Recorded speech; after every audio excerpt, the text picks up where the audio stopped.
Hi, I'm Aram Sifuentes. I'm coming to you from the Julia de Burgos Cultural Arts Center in Cleveland. Today, I'm inviting you to make a protest banner with me for the protest banner lending library. Woo! All right, step one is to come up with your slogan. Let's go. Let's create a slogan. So many people say that this is the hardest part of creating a protest banner. The ways I like to start is by thinking about, what do you stand for? What do you stand against? What are hopes that you have for the present and for the future? Even affirmations of who you are can make really powerful statements, like multi-culti cuties unite. For your first banner, keep your slogan short.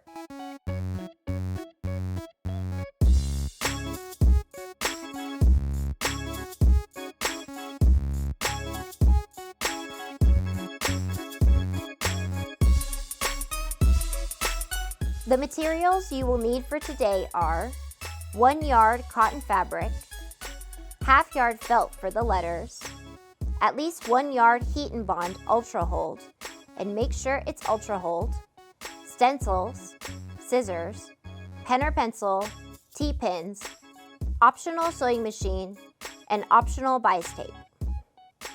Oh, and I forgot an iron.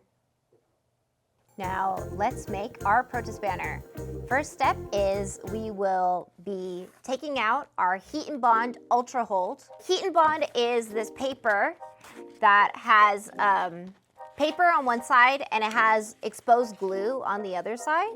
So it's not sticky yet, it melts with heat, but you'll see that one side is rough and shiny and that the other side is paper. We're gonna be using the paper side right now. My slogan is going to be protect people, not borders, on this red fabric. And I'm gonna do protect people in the white felts and not borders in the black felts. For the letters, we are going to need to have 2 sheets of heat and bond for each color. So I'm gonna cut this first piece of heat and bond for my white section. And I'm gonna write that on the corner here, just so I can remember. And then I'm gonna cut one more piece out for the black section, not borders. And I'll put B for black. So I'm gonna put the black aside for now and start on the white text. For today, I'm gonna use these stencils. These are 6 inches. So depending on how big your fabric is and how big your slogan is, you wanna think about what size stencils you wanna use. So these are 6 inches. The main thing to remember in this step is that things need to be reversed. So what I mean is an L would be like this, right? But for this, we actually need it to be flipped backwards. Don't worry about where you're stenciling out your letters. I would say just put them as close together as possible so we're conserving material. But as you can see, we cut them out in the end, so it doesn't matter that they're in order. We will need 3 P's. So this, again, if you're doing it correctly, the way the P would be, that would be a no. Don't do that. Make sure it's flipped. I have room here at the bottom to put the letters sideways, so I'm gonna do that. And don't worry if you make mistakes, because we're gonna cut it out and it's gonna be the back, so we're not gonna be able to see this. You can see the R down here. There are these lines and it makes it 2 shapes. I don't wanna cut them as 2 shapes. I like to draw the lines to connect them to make sure that I know that it's one shape. I think I don't have enough room, so I'm just gonna need to cut a little more heat and bond, and that's okay. Cool. So let me just double check that I have all those letters. I think I do. So now I'm gonna move on and do all the black letters.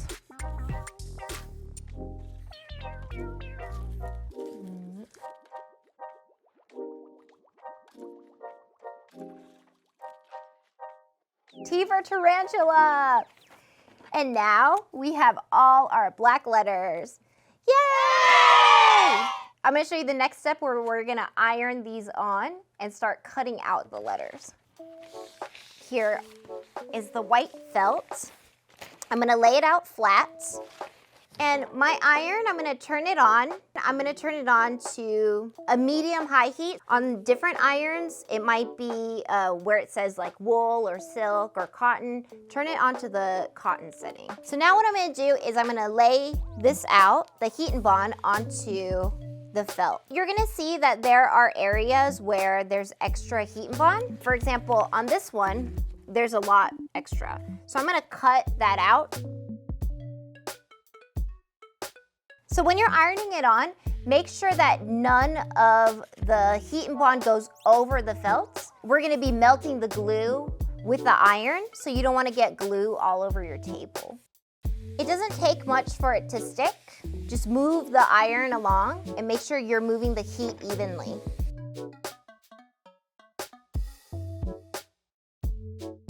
And you can see already that that top part is stuck on there, so I need to just iron the bottom. All right, all my letters are on the white felt. Now it's time to do the same thing to the black felt.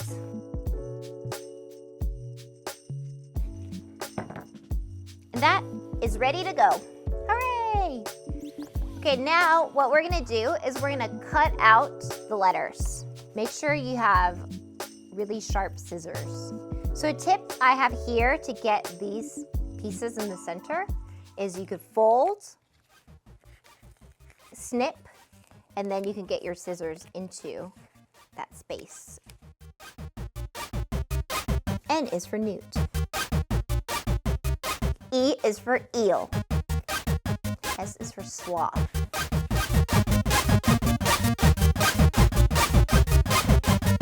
Okay, now we have all our letters cut. Now we're ready for the next step. So the next step is grab your fabric and open it up and lay it on a flat surface. So if you have a table that's long enough, that's great. If not, you can move to the floor if needed. So this is my fabric, and this is gonna be the size of my banner. So I'm gonna lay that on the table. What I'm gonna do with my letters now is that, remember the back still has this paper on it. So what we wanna do is we wanna peel the paper off. And you can see that it's shiny, and now the glue is exposed and stuck onto this felt side. But don't worry, it's not sticky yet. We'll have to use the iron again. So if you find that the paper isn't peeling very well, what you could do is re-iron the letter. It just means that the glue isn't on there very well. Okay, so in this part, I'm putting the letters exactly where I want them. So you can see that it's a little bit, the last line, not borders, is a little bit tight. So I'm just moving everything over and trying to make it fit. You don't have to put things just straight, right? So I'm playing around with the word not to see if it looks better when it's a little bit crooked, or maybe I'll try to place it somewhere else. So I'm gonna give a little bit of space at the edge because we're going to sew those down later, and that's an optional step. So now my letters are where I want them. We want to grab our T-pins. Try not to use the pins that have the round balls at the end, just because they sort of get in the way of ironing. Okay, so we want to pin down the letters. We will be flipping it over and ironing it from the back. We don't want it to move around. The worst case scenario with this part is that you iron it and then you flip it over and a letter's been ironed crooked like this. So we don't want that. With each letter, I do about 3 or 4, and you wanna put the pin through both fabrics and then come back up through both. If that's a bit difficult, what could be easier is you could pinch both fabrics, stab it, and then flatten it. Now I'm done pinning all the letters. The next step will be, we'll flip it around and iron it from the back. So everything's pinned down and secure. Now I'm gonna lay it face down. I'm gonna turn on my iron. I'm going to, again, turn it on cotton heat. And now I'm gonna iron the back of this fabric. The reason why we don't do it from the front is because the felt is a bit thick, so it takes longer to melt that glue. Luckily, my fabric is thin enough where I could see the letters, but if you can't see them, that's okay. You can see your pins, and you can also feel where the letters are, so you know where to iron. So I'm ironing one row at a time. move your iron around and distribute the heat. Okay, so I did my first pass of the first row. I'm gonna flip that part over. I'm gonna take the pins out and then I'm gonna iron it one more time from the back. So now you can see that first row, all the letters are on there. And now I'm gonna do that same step for 2 remaining rows. And there's the banner. With use over time, if you see some of the corners of your letters coming off or peeling off, do the same step again where you just iron it from the back and it should stick right back on there again. So we just have one last step. You can of course go out and use this banner as is, but I'm gonna show you an optional step next where we will sew down the edges and add straps to the corners of the banner. So now this step is an optional step where we're gonna sew the edges and add straps to the banner. So for this step, you're gonna need your sewing machine. I use bias tape for the straps. So I'm gonna cut out the 4 straps that we'll need. I put them on each corner. I'm gonna cut each to about this length. I think it's about 10 inches doubled up, so each being about 20 inches long. I like to add these straps, you know, it makes it easier to hold. You can also tie them onto, you know, gates or fences. You can also tie them onto dowels or sticks and hold them up that way. So what I like to do first is sew the long sides first and then sew the shorter sides. Fold it twice and run it through the machine this way.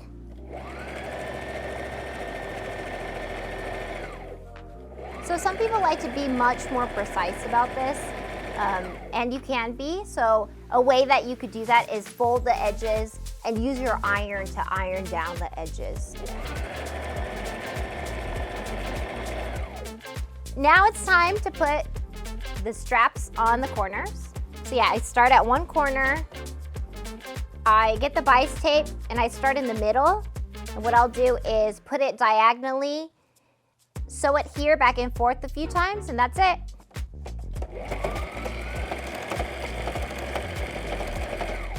See here, I have one strap, and then now I'll do it the same thing to the 3 other corners.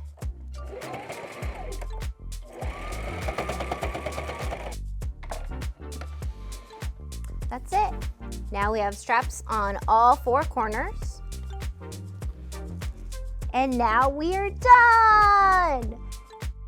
Now it's ready for you to take out to use. If for whatever reason you can't use it or you want to donate it to the Purchase Banner Lending Library for other people to use, please go to my website, www.aramsifuentes.com, and you can contact me to learn how you could donate your banner to the Lending Library.